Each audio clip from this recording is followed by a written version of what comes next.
Assalamualaikum warahmatullahi wabarakatuh. Alhamdulillahirabbil alamin. Assalatu wassalamu ala asrofil anbiya'i wal mursalin wa ala alihi wa sahbihi ajmain, amma ba'd. Alhamdulillah, hari ini kita dapat bertemu kembali di minggu kita akan masuk di bab 3. Sebelumnya semoga kalian sehat, semoga kalian diberikan kesehatan dan kesempatan oleh Allah Subhanahu wa taala sehingga kita dapat bertemu pada hari ini walaupun melalui daring. Hari ini kemarin kita akan melanjutkan tugasnya di bagian 2, yaitu di halaman 37. Itu silakan dikerjakan.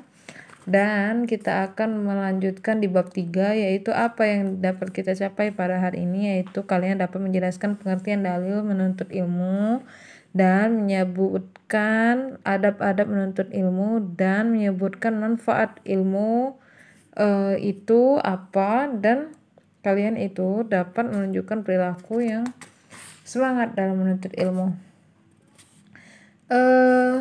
Ibu akan membagi 2 macam. Ini kita akan membahas semangat menuntut ilmu dan berpikir positif, ya. Berpikir positif. Nah, dalam semangat menuntut ilmu itu sudah dijelaskan di dalam surah Al-Mujadilah bahwa kalian itu yarfa'illahu alladzina amanu minkum walladzina utul ilmi darajat. Ya, niscaya Allah akan meninggikan orang-orang yang beriman dan antaramu atau orang-orang yang diberi ilmu pengetahuan beberapa derajat. Ayat Al-Mujadilah surat ke-58 di ayat 11, ya. Ayo kita amati di halaman 42 bahwa anak-anak yang soleh dan soleha itu tetap semangat belajar kan di rumah, pastinya dong, harus dong. Karena sebagai pelajar muslim, maka sifat-sifat tersebut harus senantiasa menghiasi diri dalam kehidupan sehari-hari. Agar kalian semakin memahaminya, simak dan perhatikan semua materi yang disampaikan Bapak Ibu Guru, ya. Selain itu, kalian juga harus aktif membaca materi-materi yang ada di buku dan video yang telah disebarkan oleh ibu bapak ibu gurunya, ya. Nah, selanjutnya kita akan membahas tentang senang menuntut ilmu. Sedang menuntut ilmu yaitu sikap seseorang yang selalu merasa butuh dengan ilmu dan berusaha menambah ilmunya dengan berbagai cara. Karena orang yang sedang menuntut ilmu itu tidak ada rasa terpaksa dalam belajarnya, ya. Nah, contohnya apa, Bu?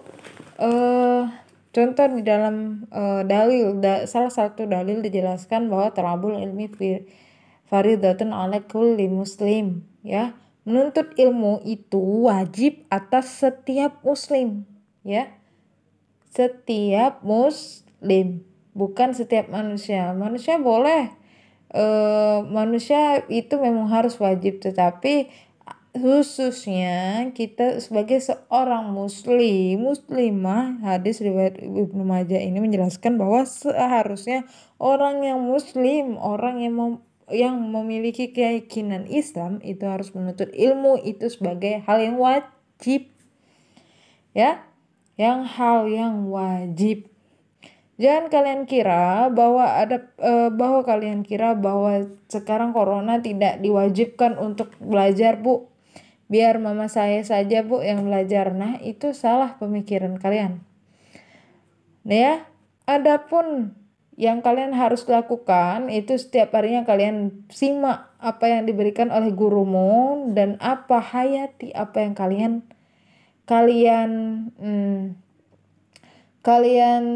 simak, apa yang kalian amati di dalam video ini khususnya, ya. Yang ketiga, adab-adab dalam menuntut ilmu. Adab-adab dalam menuntut ilmu diantaranya pertama niat yang ikhlas karena Allah.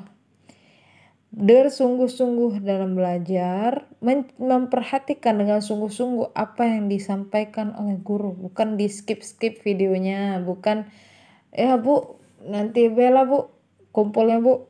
Nah, itu niat yang tidak ikhlas karena Allah, niat yang tidak ikhlas yang pastinya, dan tidak bersungguh-sungguh dalam belajar. banyak yang dikeluarkan biaya ya, biaya waktu kalian ya, yang kalian waktu orang tua kalian ya, pasti itu sia-sia kalau kalian tidak ingin belajar. Memperhatikan dengan sungguh-sungguh apa yang disampaikan guru itu juga termasuk dengan adab yang dalam menuntut ilmu. Mengikat ilmu dengan tulisan. Kenapa Bu? Banyakin Bu soal mana pula al-Islam, mana pula tematik, mana pula yang lainnya. Ya, itu mengikat ilmu dengan tulisan itu penting. Ya, karena setiap kalian menulis, itu kalian amati apa yang kalian tulis itu. Di mana alifnya, di mana huruf atasnya, di mana huruf bawahnya. Ya, di mana huruf U, di mana huruf eng, mana huruf G, ya. Itu kalian kalian perhatikan satu persatunya, ya. Ada yang ketinggalan berarti kalian kurang teliti dalam memperhatikan apa yang kamu tulis. Yang kelima, sabar. Sabar, innallaha ma'as-sabirin. Ya, Allah itu bersama orang-orang yang sabar. Sabar dalam menuntut ilmu itu sangat dianjurkan dan sangat wajib ya. Karena menuntut ilmu itu bukan hanya ilmu pokok, bukan hanya ilmu tematik, ilmu yang ada di sekolah, tetapi ilmu di dalam kehidupan kalian itu harus nanti akan menghadapinya. Jadi diharuskan sabar. Ya, sabar dalam menghadapi dan menuntut ilmu di dalam kehidupan ini. Yang keenam, rajin berdoa kepada Allah, mohon ilmu yang bermanfaat. Itulah ibu suruh pertama kali sebelum kalian belajar itu silakan kalian berdoa dulu, berdoa dalam doa belajarnya. Rabbis rahli sadari wa yassirli amri wahlul uqdatam min lisani yafqahu qawli. Rabbi zidni ilma, ya Allah berkahilah ilmuku ini ya. Rabbi zidni ilma warzuqni fahma, dan rezekiku ya. Nah, rezeki itu rezeki ilmu itu tingkat di pertengah-tengahan ya, pasti itu yang paling utama ya, karena kalau tidak ada ilmu, tidak ada bekal untuk kalian, pasti akan kalian tidak bisa mengolah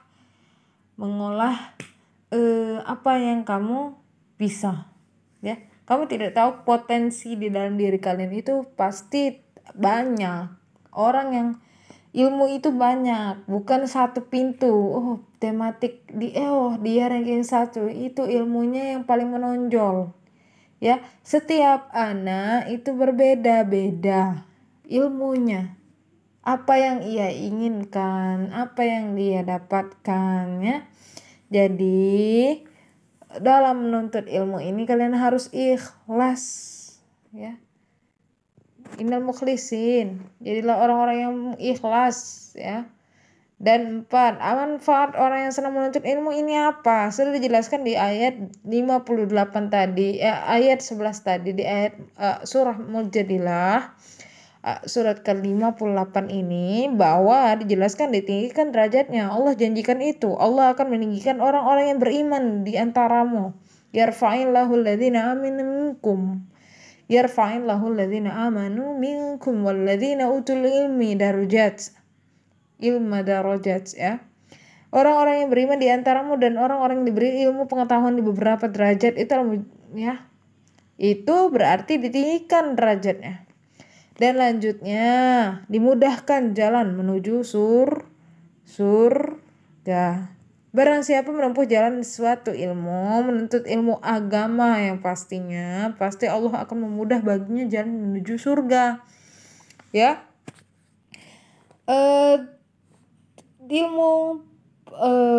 Ilmu metafisika, ilmu agama dan ilmu yang di dunia ini itu harus diimbangi dengan ilmu agama, karena tidak ada yang apabila engkau menuntut ilmu di ilmu agama ini kalian tidak menuntutnya, berarti apa? Karena kamu akan terjerumus ke lubang yang tidak kamu sangka-sangka ya.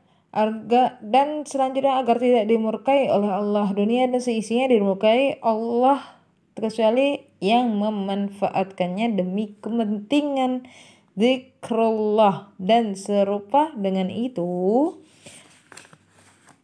para ulama dan orang-orang yang menuntut ilmu. Di ayat ini dunia dan seisinya itu dimurkai Allah kecuali engkau memanfaatkannya demi kepentingan zikrullah, berzikir, berselawat, berzikir, menyebutkan nama-nama Allah, ya, dan atas ulama dan orang-orang yang menuntut ilmu. Contohnya apa, Bu? Perbuatan dan semangat menuntut ilmu ini kalian baca di situ. Dalam menuntut ilmu memang harus disertai dengan semangat yang tinggi untuk berkompetisi. Berikut ini ada beberapa contoh perbuatan semangat dalam menuntut ilmu. Contohnya apa? Pertama, awal-awal masuk kelas 6 kalian pasti terlihat cukup berbeda dibandingkan saat berada di kelas 5. Dan di kelas 6 ini Yunus telah terlihat semakin semangat dalam menuntut ilmu karena ia senantiasa memperhatikan apa yang disampaikan oleh bapak ibu gurunya, selalu mengerjakan tugas-tugas yang diberikan kepadanya. Hal seperti ini ternyata berlanjut terus, sehingga ia bisa lulus dengan nilai yang memuaskan. Ya, itulah cerita dari perbuatan semangat menuntut ilmu. Ya, tugasnya itu, ibu akan mengasih soal. Tugasnya itu ceritakanlah bagaimana perbuatan menuntut ilmu, ceritamu ya, ceritakanlah kisahmu dalam semangat menuntut ilmu, ya. Selanjutnya, ibu akan menjelaskan tentang berpikir positif. Berpikir positif itu apa, Bu? Berpikir positif, nama lainnya di dalam Islam yaitu husnuzon. Berpikir positif ini disamakan seperti dengan husnuzon. Berasal dari kata husnu yaitu baik dan zon yaitu prasangka. Ya. Jadi secara bahasa husnuzon ini adalah berprasangka baik. Lawan kata dari husnuzon ini apa? Suuzon. Ya. Sedangkan secara istilah husnuzon yaitu sikap mental seseorang yang melihat sesuatu kejadian secara positif. Lawan kata dari husnuzon yaitu suuzon, berarti prasangka buruk. Di ayat Al-Hujurat ini di Quran surat Al-Hujurat di ayat 12 itu menjelaskan ya ayyuhalladzina amanu ijtanibu katsiran min zannim inna ba'daz zanni itsmun. Ya, wahai orang-orang yang beriman, jauhilah banyak dari prasangka, sesungguhnya sebagian prasangka itu dosa. Nazan, ya. Inazan itsm, ya, itu dosa. Inna ba'daz-zan, ya. Selanjutnya, hikmah yang dapat kamu ambil dari sikap berpikir positif yang pasti kalian pasti hidupnya tenang, ya. Menjadikan hidup tenang dan damai yang pasti. Karena tidak ada prasangka, oh iya dia ini gini. Oh dia itu habis mencuri, habis melihat sekitar rumah kita. Berarti kalian tidak tenang dalam hidup kalian. Biarkan tawakal kepada Allah Subhanahu wa taala, Allah yang mengurusnya, biar Allah yang mengaturnya. Kamu tetap berzikir atau beriman pada Allah dan mempercayai Allah itu ada. Mempercayai Allah itu akan mengatur segalanya, ya. Itulah kita harus berhusnuzon, berpikir positif. Lanjutnya menumbuhkan rasa syukur pada Allah yang pasti banyak-banyak mengingat Allah, tumbuh rasa cinta kepada Allah dan semakin semangat dalam melakukan kebaikan. Iya, karena apabila kalian dijahati oleh seseorang, itu kalian harus melakukan yang terbaik untuk dia, bukan untuk melakukan terbaik untuk menjahati dia, bukan, tetapi untuk bahwa Allah itu sudah mengatur semuanya. Kalian yakinlah kepada Allah. Allah itu sudah mengatur segalanya itu. Apabila dia memperlakukan kalian dengan jahat, berarti kalian itu harus berpikiran positif dan husnuzon terhadap dia, dan kalian harus melakukan yang terbaik, ya, baik, melakukan yang baik kepada dia, ya. Selanjutnya semakin semangat dalam untuk melakukan kebaikan, sikap sabar dan tawakal yang pasti akan semakin kuat. Iyalah, karena tawakal berpasrah diri kepada Allah itu sangat dianjurkan. Karena tidak mudah putus asa dalam melakukan sesuatu. Kalian berpikir positif, oh ada baiknya setelah kejadian ini, pasti ada kejadian yang lebih baik lagi yang Allah rencanakan. Nah itulah tidak bisa mengambil hikmah dari setiap kejadian. Kalian bisa mengambil hikmah setiap kejadian. Oh, aku belum mempunyai kesempatan pada hari ini, pasti ada kesempatan yang lebih baik Allah atur ke depannya. Nah, itulah contoh dari berpikir positif ya. Berpikir positif, Hasan selalu belajar dengan tekun dan ibadah juga selalu ia kerjakan dengan rajin. Lebih-lebih ketika ia akan menghadapi ujian, ia semakin rajin belajarnya. Saat hari ujian tiba, ia ternyata bisa masuk sekolah dikarenakan sakit.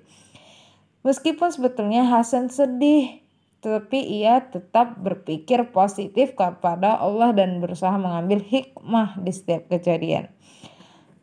Nah, itulah apa yang dilakukan oleh Hasan, bahwa dia sudah melakukan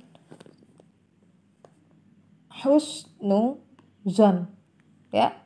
Berarti dia sudah melakukan husnuzon. Husnuzon itu melakukan prasangka yang baik. Ya, itulah ceritanya. Silakan kalian. Dan soal nomor 2 yaitu ceritakanlah kisahmu tentang berpikir positif di dalam kehidupan sehari-harimu. Ya, kapan kalian berpikir positif dan ceritakan bagaimana kalian berpikir positif, kisahmu dalam berpikir positif ini seperti apa ya. Terima kasih. Itu saja. Apabila ada pertanyaan silakan ditanyakan melalui WhatsApp Ibu secara pribadi. Apabila tidak ada pertanyaan silakan dikerjakan tugasnya. Ada 2 soal yang Ibu sebutkan tadi di pertengahan video dan di akhir video sudah Ibu sebutkan. Ibu akhiri pengumpulan tugas melalui WhatsApp pribadi Ibu ya sampai jam 12 sampai jam 9 malam. Lewat dari 9 malam Ibu tidak melayani lagi, tidak Ibu balas lagi. Terima kasih. Wassalamualaikum warahmatullahi wabarakatuh.